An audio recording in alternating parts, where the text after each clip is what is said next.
In the serene meadows of Pelgam, where Kashmir's winds whisper dreams and its mountain cradle hope, a nightmare descended on 22nd of April 2025. 26 innocents, including a newlywed groom envisioning a life with his bride, a father who promised his children a vacation of their lifetime, a husband who after years of marriage got a chance to relive the magic of innocent romance with his wife, a Nepali tourist awestruck by India's beauty.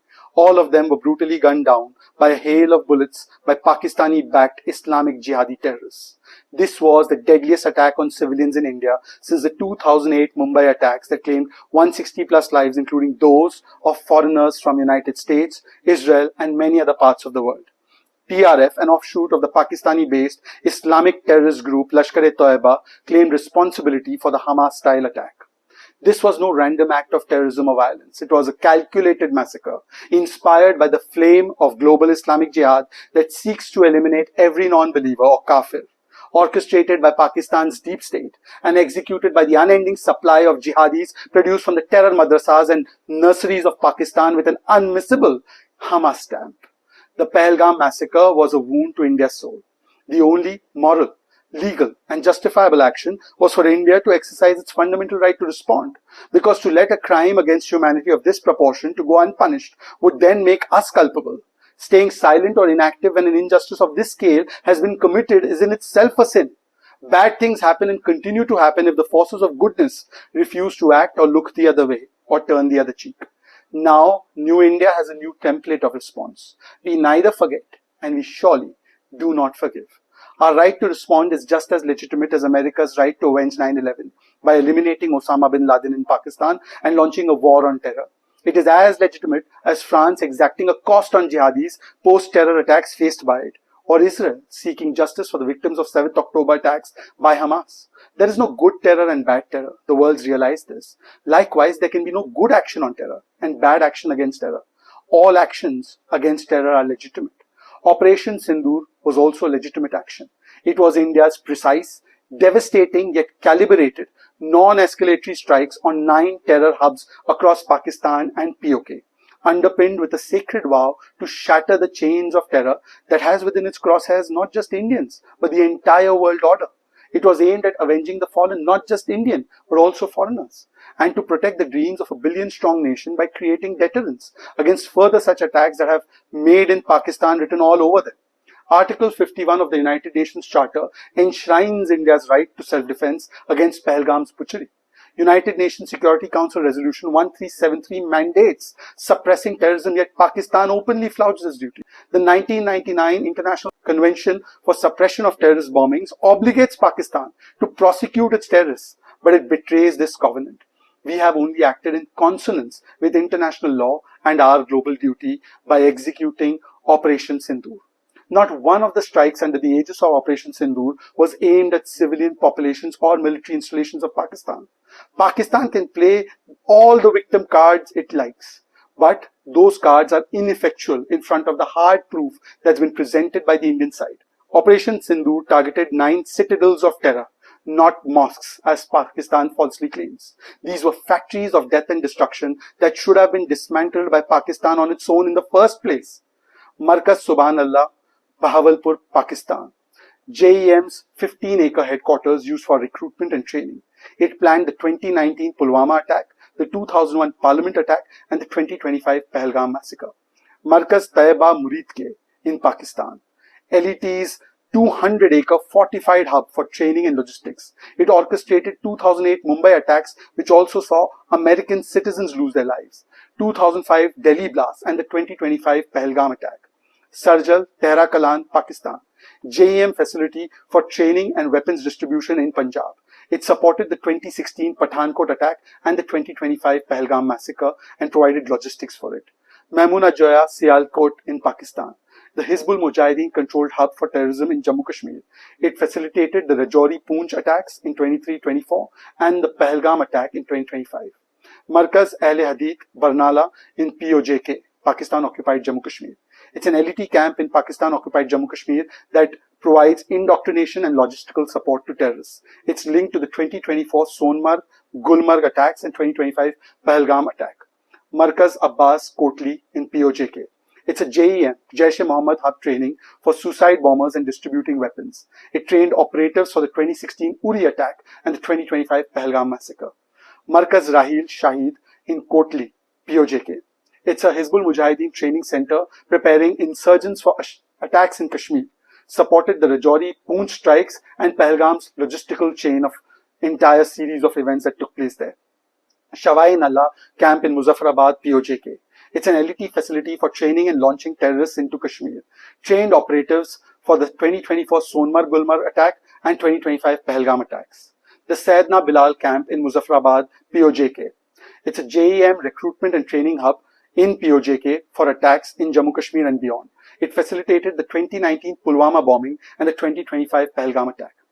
So, India's Operation Synindhur even delivered justice for an American Jewish journalist, Daniel Pearl, because after decades, we eliminated in this strike Abdul Rauf Azhar, an operational head of the JEM and the mastermind of the IC-814 hijacking, brother of Maulana Masood Azhar and one of the 14 close aides, as per the Pakistanis themselves claiming, who are family members of the dreaded terrorist Masood Azhar. The IC-814 hijacking facilitated the release of Omar Saeed Sheikh, who went on to kidnap and murder Daniel Pearl. The destroyed pad of Markaz-e-Taiba trained Ajmal Kasab and other plotters of the 26/11 Mumbai attack that claimed American lives. So we did not just attack those who claimed lives of Indians, but also those who claimed lives of people across the world.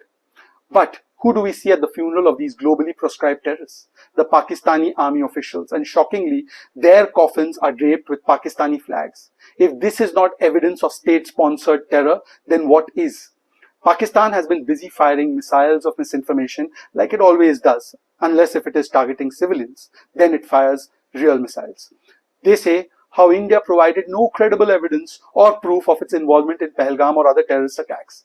Really, this is a nation when its defense minister was asked for evidence of downing Indian jets, said check social media. The nation whose PM labels Osama bin Laden as a shaheed or a martyr is saying this to us. The nation who denied Osama bin Laden was getting sanctuary within Pakistan till he was found by the American forces in Abbottabad is saying this to us. The nation whose defense minister Khwaja Asif went on an international channel and admitted that terror has been part of their state policy has no right to lecture to us. A nation whose top leaders like Bilawal Bhutto admitted that Pakistan has a past of supporting terror shouldn't be morally sermonizing us. Well, it's not just their past, it's their present too. Pakistan's Foreign Minister Ishaq Dar admitted to pushing for the removal of the Resistance Front, TRF's name, from the UNSC press statement condemning the 22nd April 2025 Pelgam terror attack, which killed 26 civilians. This in itself is evidence that Pakistan supports TRF, a proxy of the Lashkar-e-Taiba led by Hafiz Saeed and Zakir Rahman Lakhvi, both of whom, by the way, are convicted yet effectively free in Pakistan. They roam around freely. Hafiz Saeed hasn't been convicted, actually he's been given state protection. And despite being a UN designated global terrorist, he is in house arrest in an upscale residence equipped with a mosque, madrasa and a private park that was converted into a temporary sub-jail with 24/7 armed security from Pakistani forces, including ex-SSG commandos post the Pahalgam attack. His public speeches are played openly. Another convicted and UN designated global terrorist, Zakir Rahman Lakhvi, also roams about openly. And there are video evidences of this. For over 30 years, Pakistan has been at the epicenter of global jihad, its state machinery weaving a tapestry of terror that has drenched the earth in blood. Since the 1980s, the ISI has sculpted monsters like Al-Qaeda, whose Osama bin Laden was finding sanctuary in Abbottabad's shadows, steps away from Pakistan's military elite. Lashkar-e-Taiba, Jaish-e-Mohammed, Hizbul Mujahideen, all of them flourish under Pakistan's leadership and their aegis. Hafiz Saeed, Masood Azhar, they are all parading through Lahore and Bahawalpur defying United Nations sanctions. The 1993 Mumbai bombings that tore apart 257 families was masterminded by Dawood Ibrahim and he finds shelter in Pakistan. The 1999 IC-814 hijacking, which held 155 souls hostage, freeing Azhar, Maulana Masood Azhar, to orchestrate the 2001 Parliament attack, imperiling global diplomats, all of them are now tied to Pakistan. The 2008 Mumbai siege, 10 Lashkar terrorists forged in Pakistan's Murid ke camps, which have been taken out by us now. All of them led to the slaughtering of hundreds and hundreds of people, including foreigners.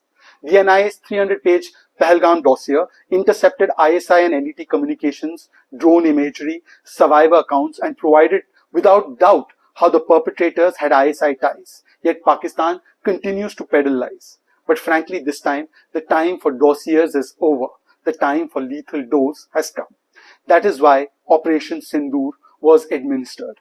Our Betis were wronged, our Betis avenged. From Colonel Sofia Qureshi to Wing Commander Vyomika Singh, our daughters avenged what was done to our daughters. In response to this, however, Pakistan has unleashed depravity, not contrition or solidarity. On the night of 7th and 8th of May 2025, Pakistan attempted to target military and civilian targets in northern and western India, including Avantipura, Srinagar, Jammu, Pathankot, Amritsar, including the Golden Temple, Kapurthala, Jalandhar, Ludhiana, Adampur, Bhatinda, Chandigarh, Nal, Falodi, Uttarlai, and Bhuj, using drones and missiles. These were neutralized by our air defense systems. Pakistan has only increased the intensity of unprovoked drone missile attacks and firing across the line of control in civilian areas in Kupwara, Baramulla, Uri, Poonch, Mendar and Rajouri sectors in Jammu and Kashmir. 16 innocent lives were lost on the day one of their firing, including 3 women and 5 young children. They all died due to Pakistani firing just day before yesterday. Among the structures hit was the central Gurudwara Sri Guru Singh Sabha in Poonch, where the shell struck a corner of the building, damaging a door, shattering windows and affecting religious artifacts while devotees were praying. The attack was on the Gurudwara and it killed at least 4 people from the Sikh community. Indian Armed Forces targeted air defense radar systems at a number of locations in Pakistan. Indian response has been with the same intensity as Pakistan. Air defense systems at Lahore were neutralized by India.